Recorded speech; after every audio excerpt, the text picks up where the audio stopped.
Hey guys, so today I've got to change a starter. Focusing on the starter. This is to a 2006 Sebring. I bought it for $35 at a salvage yard. And of course, one of those things, I'm looking up a gazillion things to figure out how to take it off. And of course, there's nothing on the internet. It comes up a couple of crackheads attempting to change out starters. I don't even know what you'd call what I just seen. But anyway, I'm going to go ahead and make a video so everyone can do it themselves. It's really not that complicated. Pretty similar to the Stratus, Sebring, they're all the same family. This is a 2.7 liter V6.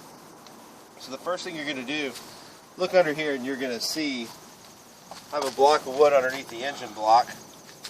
And I just have it you see where it's at, it's just kind of snug against it. Now come up here and look at the engine. See how I'm just going to take just ever so little bit of pressure off. Now the first thing we're going to focus in on is, oh boy, let's see if we can get this mount.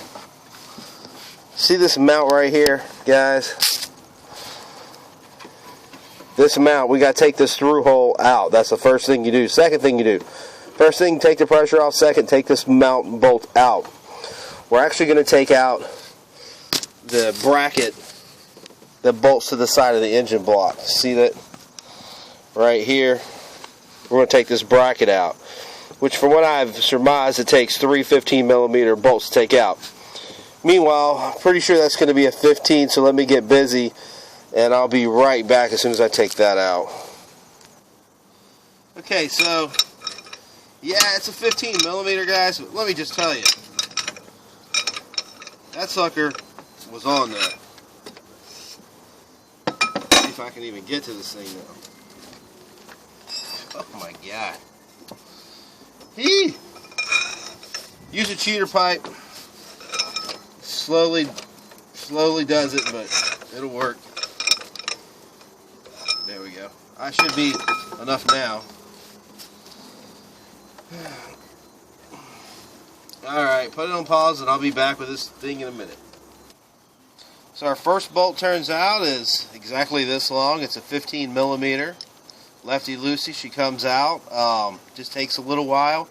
At this point we cannot move the motor again because this is perfectly lined up and there's no tension. So the only way you're going to get this bolt out is to take the tension off the engine by jacking it up a little bit like I just said. Now, the next bolt is going to be located right here, if you can anyway see it. Look at the very end of that and you'll see a 15mm head of a bolt sticking out.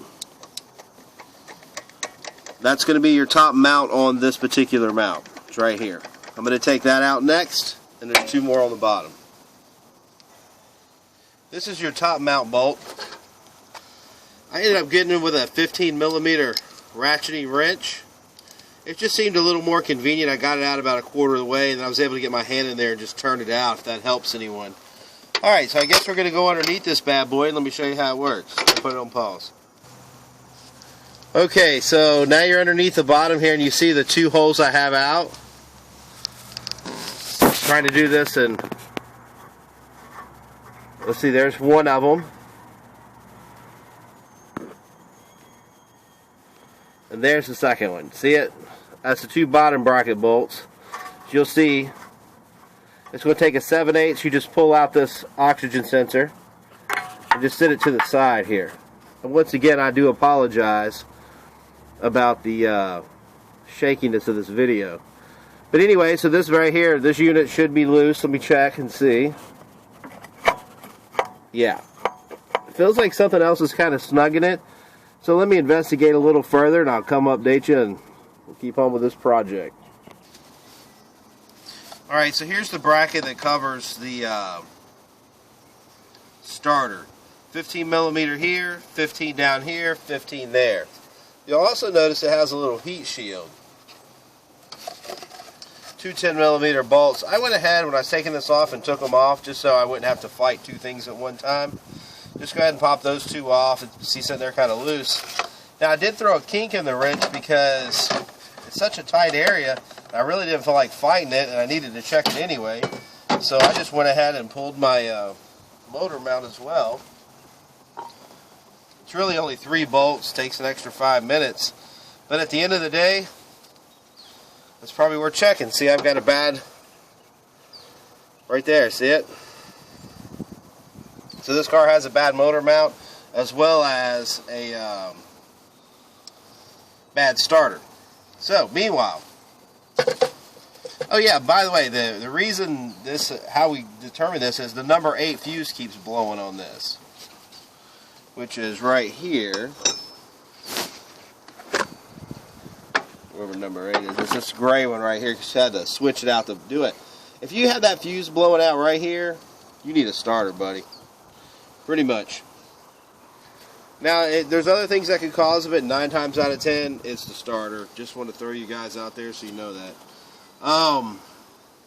Alright, so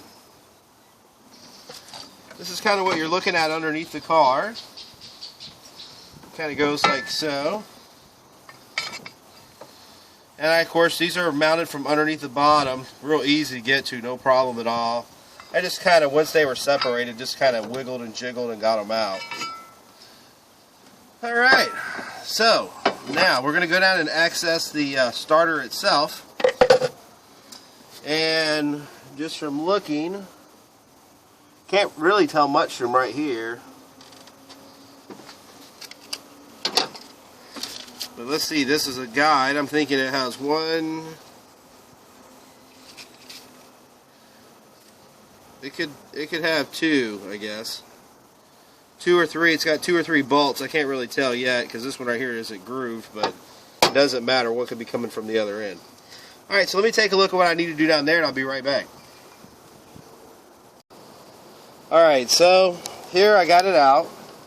I'm going to go in there and show you what it looks like, but crazy as it sounds, mine had 1 bolt in it down here, or actually it was like this, and yeah, it's supposed to have 3, so 1, 2, 3, and it sits in there just like this. You see this little shape right here, it's kind of designed to go in, but you can see where mine was kind of getting jammed up. Anyway, I'm going to put another one in it, and I'm going to show you what this thing looks like with it out. Okay, now when you're down there, this is a 13mm nut that comes off of here, and it slips the other piece off, and this right here just slides on and slides off. It's real tricky under there as far as space to get these two, but a little bit of patience, you can do it. It isn't that hard. Alright, put it on pause, let me get under the car.